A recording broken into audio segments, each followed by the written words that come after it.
บัดนี้คำทั่วตัวนี้แม่นถ้าตอบไล่ก็แม่นบ่เป็นเวียกบ้านถ้าตอบบ่ไล่ก็แม่นเป็นเวียกบ้านให้ไปคิดเดี๋ยว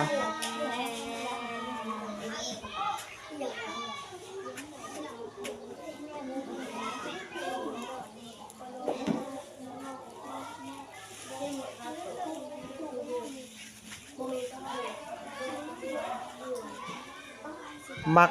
น้อยๆพายเรือหลอดพุมเป็นหยัง